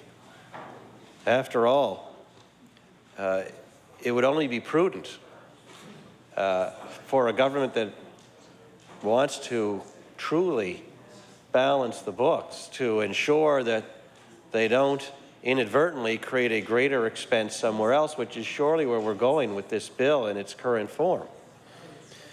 I wonder if the government thought through that although Walmart may well be a very profitable company and may well have a profitable pharmacy business going in Nova Scotia, that those profits don't stay in this province. They go elsewhere. That many of the larger chains may well be making a profit, and they may well be able to sustain a longer-term period of uncertainty, but those profits don't stay in Nova Scotia. They go elsewhere. But the earnings of our independent pharmacists, our rural pharmacists, our small business pharmacists, every cent of them stay here in our province. And I will say this next part, I'm sure, to the joy of the NDP, where they can tax them. I wonder if they thought that through when they proposed to do only Bill 17 and not the whole picture for our pharmacists, or the jobs that those pharmacists provide, often in places where jobs are hard to come by. Jobs in places like Oxford and Spring Hill and Parsboro and 100 other communities where would they have an independent pharmacist, a small business person. Maybe that pharmacist can afford to employ 2 pharmacists now, or 3, because often the owner himself or herself is a pharmacist and also works behind the counter. How great is that when you need to spend more than a few minutes with a customer, as is often the case, that you can leave the counter knowing there's another pharmacist there to deal with your other customers. How sad will it be if this bill goes through in its current form, and even if the pharmacy stays, that it has to lose a pharmacy technician or a pharmacist, go down to 1. That's a real reduction in service for the residents, but it's also a loss of jobs in places where every job counts. And of course, those people earn an income. And I'll say this, I know, to the joy of the NDP, they can tax that income, but they can't if it's not there. And I wonder if they included that in their calculation of how much they would save, along with the income tax. Because a truly prudent approach to reform of the industry would have included those things. And then, of course, Mr. Speaker, there is the tremendous cost that will be added to the delivery of our healthcare system, particularly in rural Nova Scotia, if we can no longer rely on the pharmacist or the pharmacy, who has been a big part of healthcare delivery in the past, to continue to be a part of healthcare delivery in the future. Are we going to be shuttling seniors by ambulance to emergency rooms in far-flung places because there was no pharmacist to see them when no one else was available? Are we going to somehow come up with a program to deliver drugs to seniors that are in long-term care facilities because the pharmacist can no longer afford to do it? Are we going to tell all those Nova Scotians who are getting their blood pressure done at the pharmacy and having it sent automatically to their doctor that they're going to have to go back to making an appointment and going in to see their doctor and having it done there and then waiting weeks for the results, which is both more costly and a lesser level of service? These are the things that it's pretty clear were not included in the government's calculations when they pulled out their calculator and saw how much they could save on generic drug costs.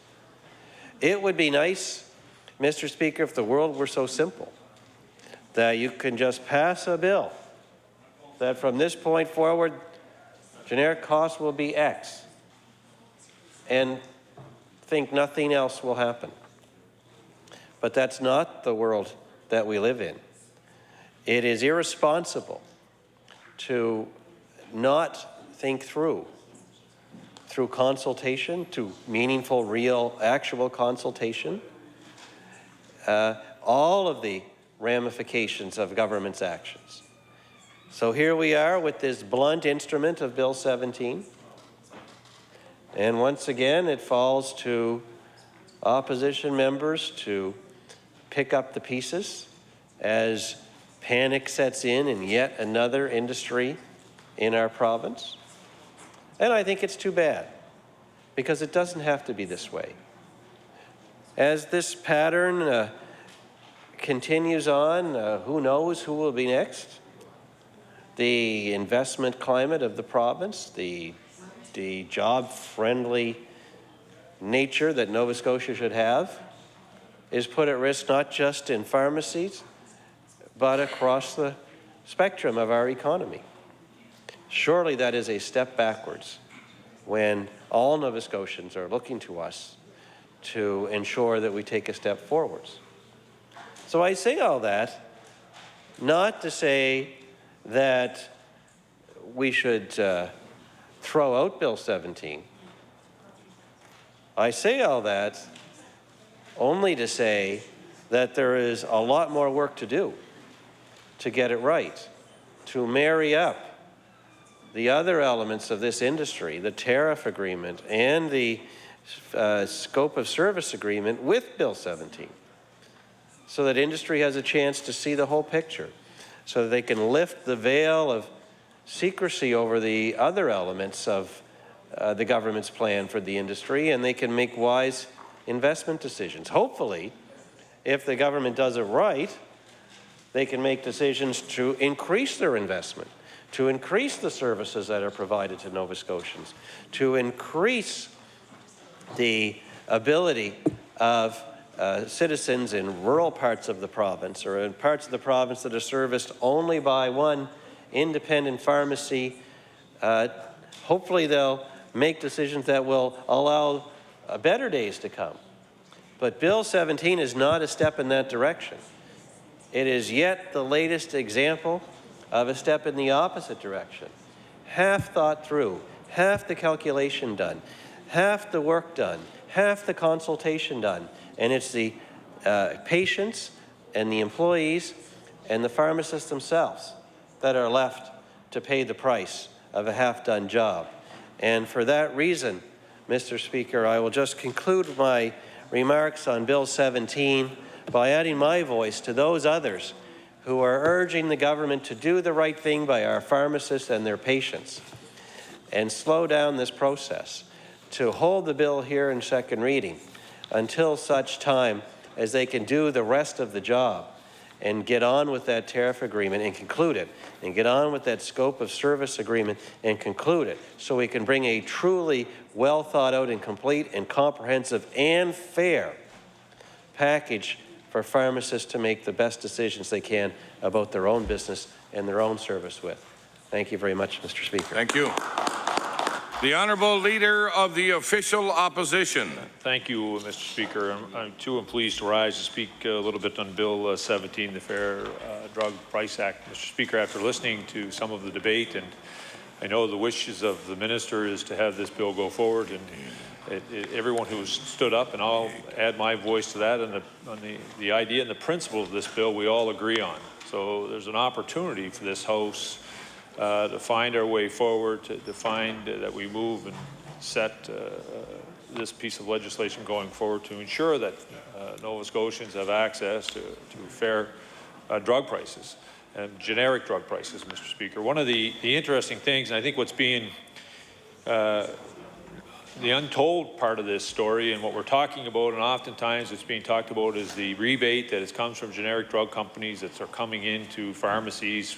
And I believe governments, previous governments, have negotiated the tariff agreement. That's the fee piece, quite frankly, is how, in layman's terms, that when they've negotiated that, they've always negotiated with the idea that the unspoken word and was that this rebate was there, which would help offset the cost of delivering a particular service and fulfilling a prescription.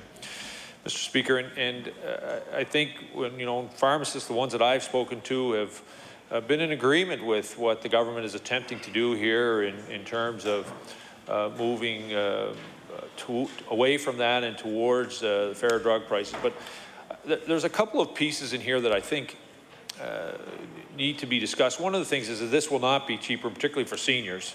What it means is that the copay will run out a few months later, but they will still be paying the equivalent to what they are today in the course of that 12-month period. So, you know, they shouldn't expect to see some big savings in terms of how much they're paying in terms of their yearly drug costs and the prescriptions that are being handed to them by the local pharmacist.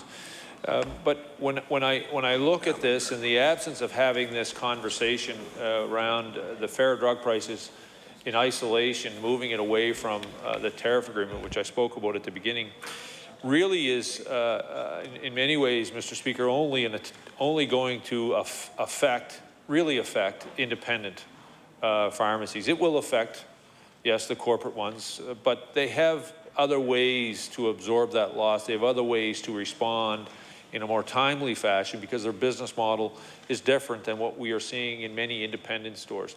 And when I originally looked at this, when I was looking at them, we were debating it, I was actually looking at it as an urban-rural issue, but it quite frankly isn't that way, Mr. Speaker. It comes down on the lines of corporate and independent business people, many of whom, the independent people across this province, have built a business model based on a tariff agreement that not just the previous one, but the parameters that have been built around successive tariff agreements that have been signed by governments. And the fact that this change may come in relatively quickly is concerning. And in fairness to the Minister of Health and in fairness to the government, I know it's my understanding that this tariff arrangement and agreement had actually been postponed a couple of times through agreement with not just government, but I think agreement with all parties, saying we need time to move away from that. So I think when this bill was originally being talked about and originally being drafted to be presented, I think in fairness, I believe government believed that the tariff arrangement would have been dealt with, so that when we'd seen it, we would have seen the package. But unfortunately, for whatever reason, that didn't happen.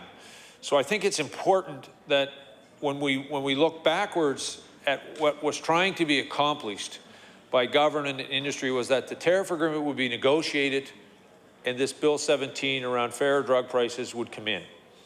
I think with all that in mind, I think it's important to recognize that the businesses in our province, the independent businesses in this province, were looking at that and saying we could respond and we could then negotiate in and around what we looked at as the parameters of the Bill 17. And I think it's important that as we go forward, and part of Bill 17 is there's a clause that would allow that to take effect on July 1 of this year.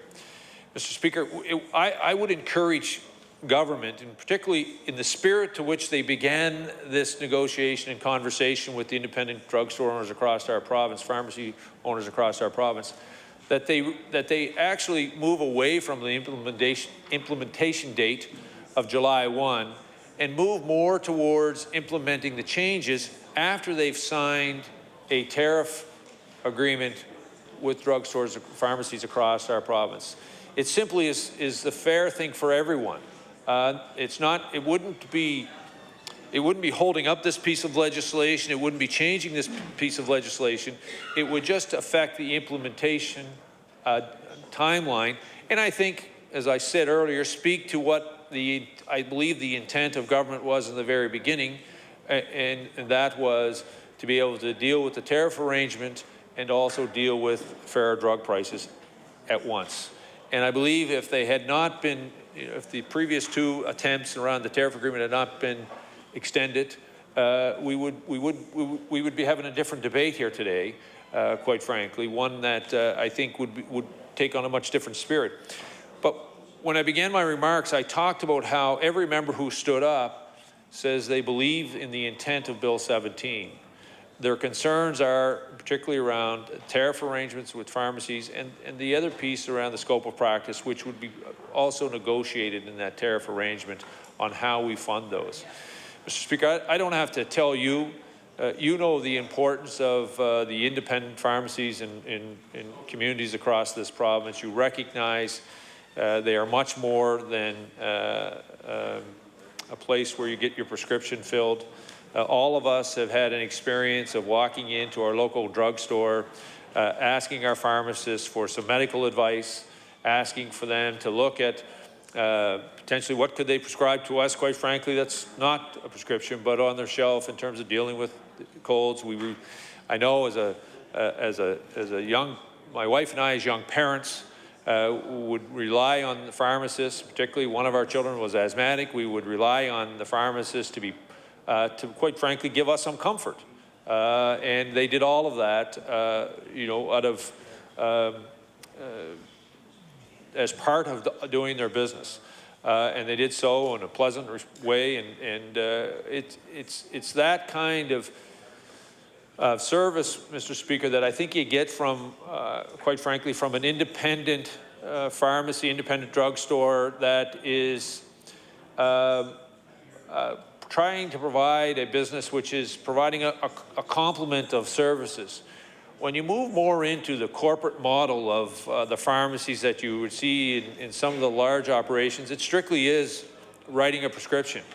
It's simply filling out the prescription the doctor has given you, and those other services that are provided quite willingly and openly by pharmacists from one end of this province to the other are not there in these corporate stores, when in actual fact they make such a difference in many of our communities across Nova Scotia.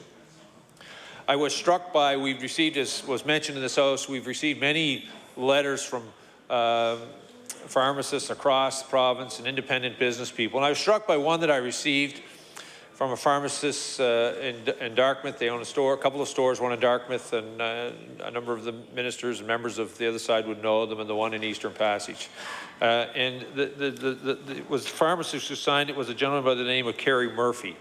And it was a very thoughtful letter that he laid out, and he explained very much about how they're not opposed to 17, but what the impact would have on his operation.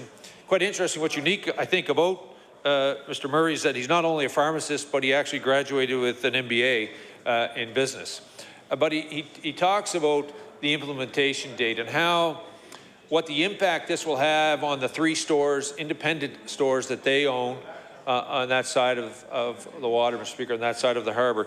And he talked about some of the services that they provide free of charge now, and how he wonders the uncertainty of what will happen around the tariff arrangement and what will happen around the issue of this piece of legislation affecting some of the income flow that's coming into their operation now.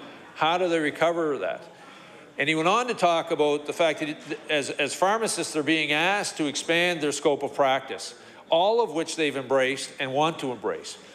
But he said the real dichotomy in this is what's interesting is you're saying, on one hand, we're going to affect your revenue flow to a point where you as a business owner have to make some very tough decisions.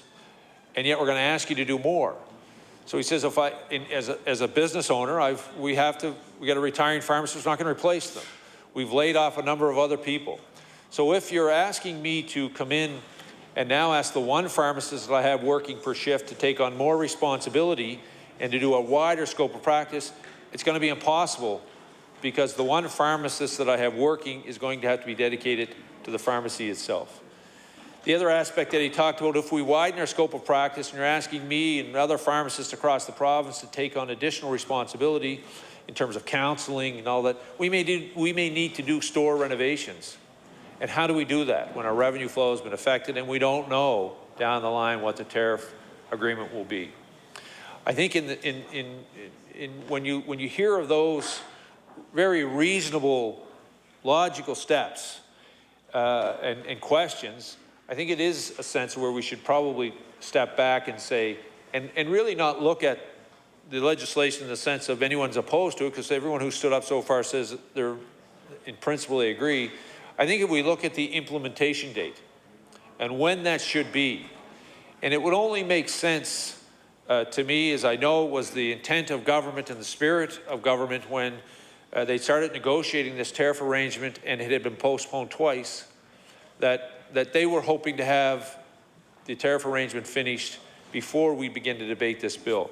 So a very simple change in this piece of legislation would be changing the implementation date from July 1 until when we actually have in place the tariff agreement with pharmacists and how we will deliver that expanded scope of practice.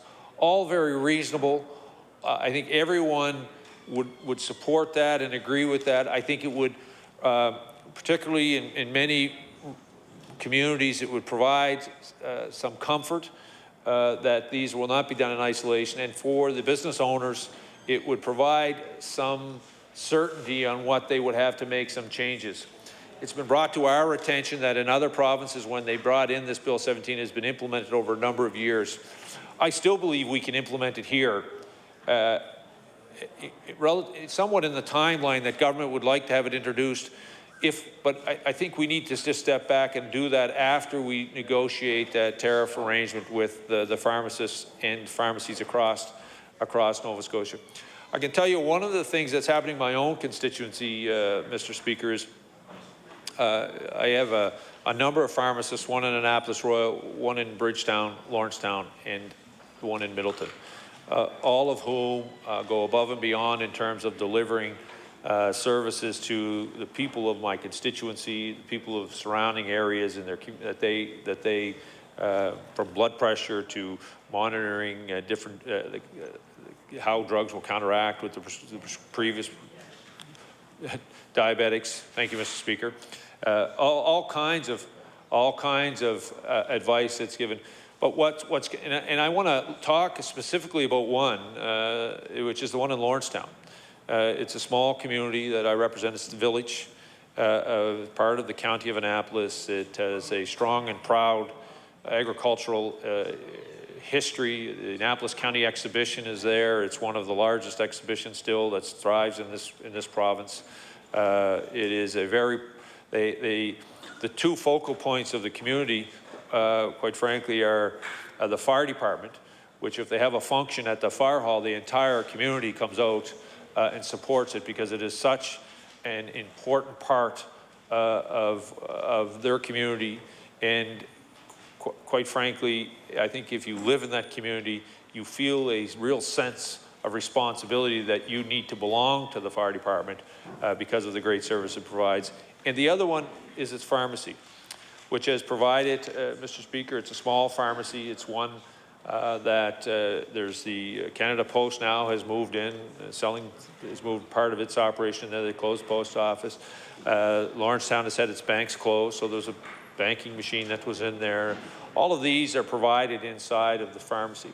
But without the pharmacist knowing, and without the group that owns this, private entrepreneurs who own this pharmacy, without them knowing what the tariff agreement is going to look like, how the changes will impact on that store, it will, without hesitation, close. And it's a real shame that would happen. Mr. Speaker, at the end of the day, business people have to make decisions about their operations, and everyone understands that. But in this case, I believe it would only be fair for us in this House to ask them to make that decision with the entire understanding of what that implementation of service is going to look like, what the tariff agreement will look like as we change the generic drug pricing in this province. I think it's only fair to ask them to make that decision after they have seen the total package and how that will affect their operation. Mr. Speaker, as I listened to you earlier, they offer tremendous services to our communities. This is, and I don't believe what they're asking is outrageous. I believe it's fair. They recognize government has to respond, and we support them responding. But we would prefer they responded at this, to all of these issues at once, so that when we go forward, we're not back in this House the next session screaming about changes that happened to a tariff agreement which affected, this why a drugstore closed in a particular part of our province. One of the things that has been quite compelling to me is when I've spoken to pharmacists, not only in my riding but across Nova Scotia, is their general involvement in that local community. I know the community that I grew up in, played hockey in, went to school in, and played basketball and other sports in that community. We quite frankly relied on the pharmacy in Bridgetown to support those organizations. Tom Lysett and his son now Kirk and his wife Michelle have pharmacy in Bridgetown, they have been a tremendous support to minor sport organizations and really have allowed an opportunity for many young people in our community to participate and otherwise wouldn't because of their financial contribution. And all of that stuff becomes, you have to start questioning that. Well, what happens to my business at the point here? How much of this can I do? Valley Drug Mart, which is part of, they own the one in Middleton in my constituency. They own the Lawrencetown Pharmacy that I talked about, and they own one in, a member from Kings West riding, and they had a van for many years that were transporting people in here to medical appointments, specialists, in some cases dialysis, other cases emergency or specialist appointments, and it was all being funded by the pharmacy. And those are just a couple of examples of what, I mean, you can go down every program of every, whether it's a sporting event, whether it's the band concert, regardless of what it is, in any one of the communities that I represent, and you guarantee you'll find an ad that's put in there by one of the pharmacies because they want to try to give back. And what I think they're asking for is a sense of an opportunity here for, as we move towards changing from the generic drug model, to also talk about how the scope of practice will impact them, what government expects from them in terms of how they deliver that, and the tariff arrangement, what we can expect to pay and what they can expect to receive for the services that they deliver. It only would make sense, and I think each of us in this house would recognize that we looked at that in its totality, and we looked at it complete, and then each business person then could make their own decision in terms of what their business model will look like as they move forward to coping with. So, while again, as I say, we stood in this house and we talked about and supported the arrangements that were there, and I do think it's important that the implementation piece of Bill 17 gets looked at. I think that we need to recognize that when we implement that, pharmacists need to know the other two components, which is scope of practice and the tariff arrangements, and then they will make, as I said earlier, make their decisions. So, Mr. Speaker, I know that, and I'll wrap up with this thought, and I'll go back to very much what I said earlier. I believe it was the intent of the department, minister, and government to have the tariff agreement dealt with by now. There had been some changes to those meetings, extended, not blaming any one particular person or anything. I think it was an agreement on all parties involved that they would extend those. But I think it was the intent of government to have that particular piece dealt with before we began to debate Bill 17. Since we haven't got that, I think we ought to look at the implementation date of Bill 17 and perhaps move it out with the context that we'll implement Bill 17 when we have secured a proper tariff arrangement with pharmacists and also have arranged their full scope of practice and how they will be remunerated for the variety of services that they provide. And it would then provide some comfort, I believe, to many stores across this province, to small business owners. And I believe, quite frankly, would allow many seniors across this province who, in my constituency for sure, who rely heavily on these pharmacists to provide them with some support and access to health care. So as we go forward, we're going to continue to listen to this debate. We're looking forward to law amendments, Mr. Speaker, and obviously we will talk about the implementation date at that date or during law amendments, and I'm sure we'll talk about it again in this House with the Minister. So with those few remarks, Mr. Speaker, I will take my place. Thank you.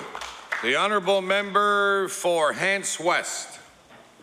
Thank you, Mr. Speaker, and it's a pleasure to have a few minutes today to speak about Bill 17 and some of the issues, of course, we're hearing throughout the day. There seems to be a regular theme, and it's surrounding the tariff agreement and the importance of that. And of course, I remember with my local pharmacist, one of my local pharmacists now, I should clarify, I'm fortunate I have one at the Superstore, one at the Sobeys in Windsor. I have a Lawton's, which is also there.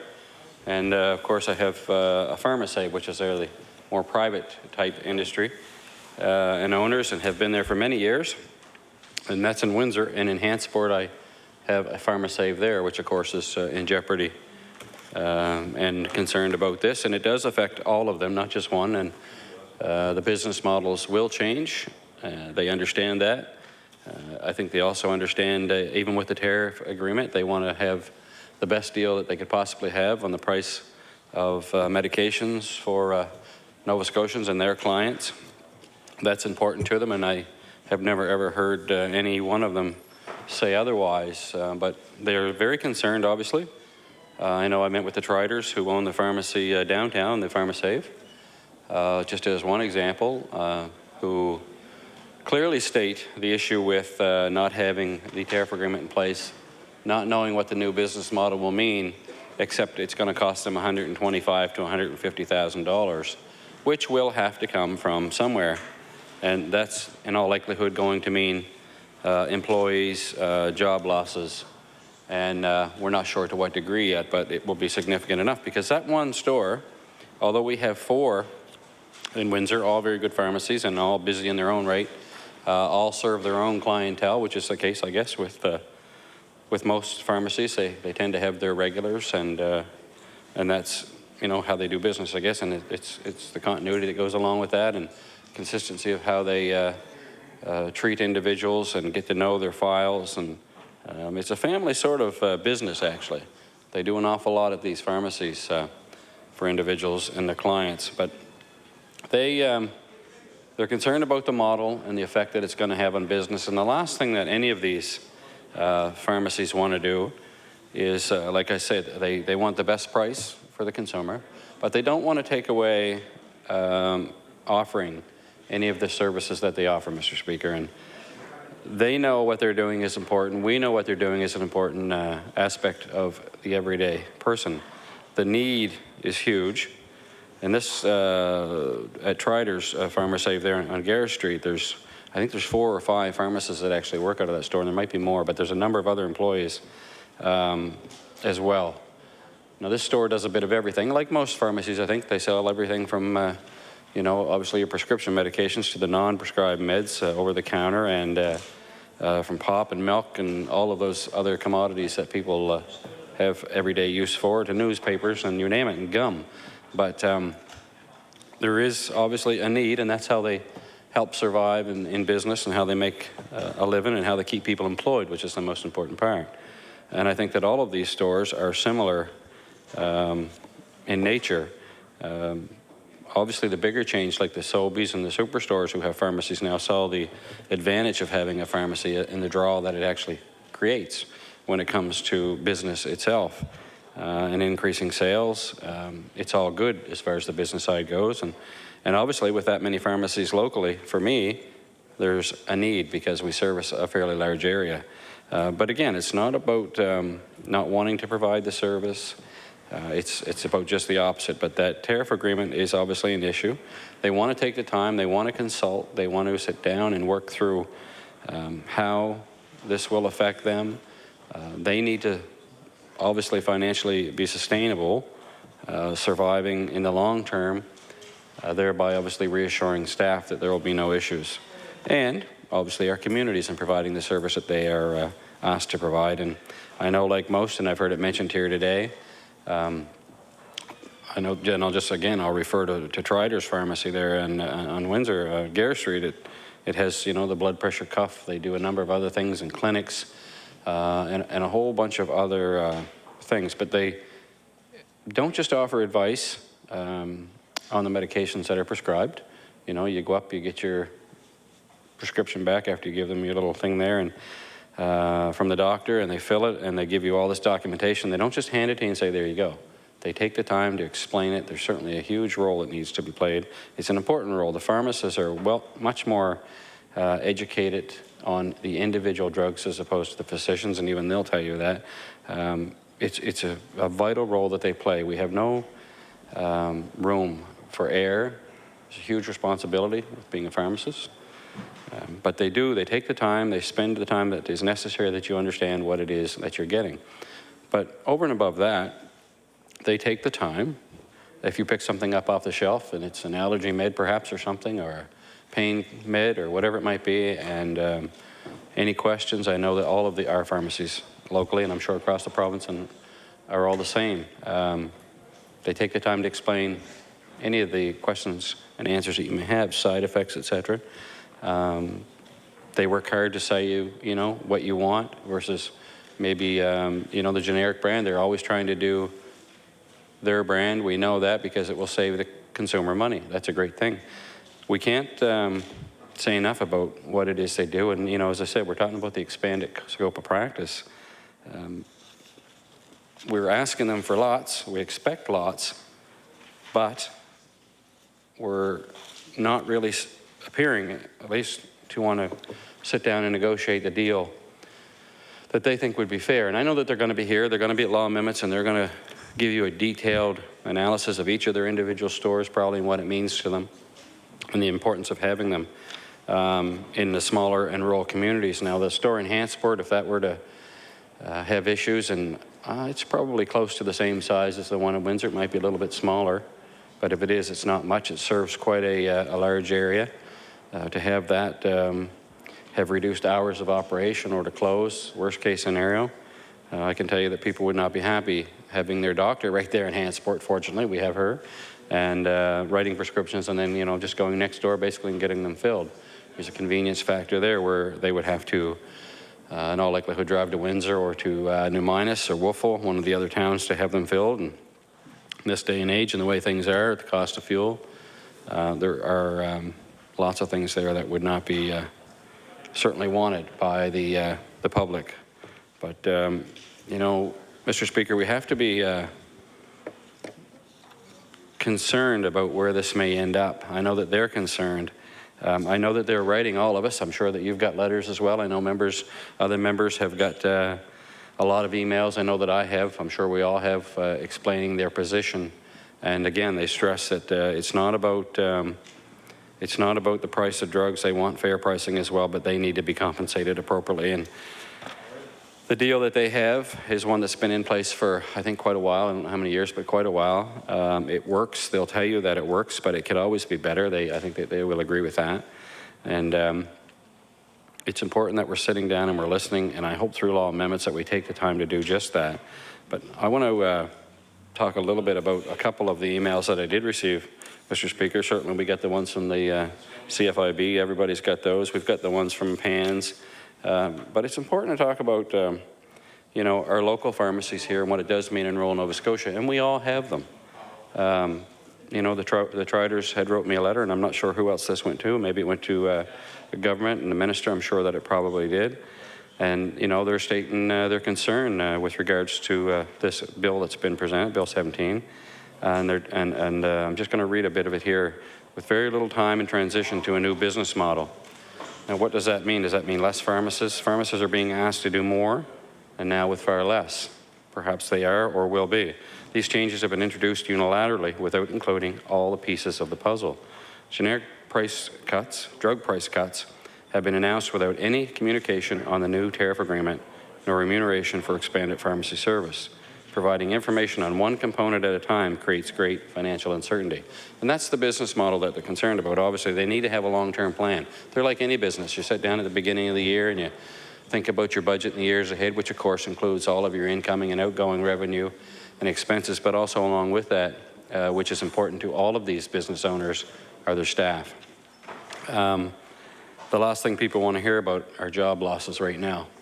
You know, government talks about creating jobs. I know through the estimates last week, I had the opportunity to talk to the minister responsible for rural economic development, and there was a projection of, you know, 2,000, 4,000, 5,000 jobs, which is all great, but nothing was certain. Right now, what we do know is these jobs are pretty steady. They've been there for years, and although nothing is ever certain, there is a bit of a comfort zone with these types of positions. At the Windsor PharmaSave, which is the one owned by the Triders, Krista and Jason Trider, there are 30 people from our local community that work in this facility. They support, and we've heard this before, there's not much they don't support. Local events, you know, sporting teams and the school sponsorships and so on and so forth, they support all of that, as do, I think, almost all of our stores, trying to help in the community. Not unlike what we do when we have the opportunity. I know that we get behind our community organizations and our kids and school organizations and so on as often as we can. And they provide a really great health care to the citizens of Windsor.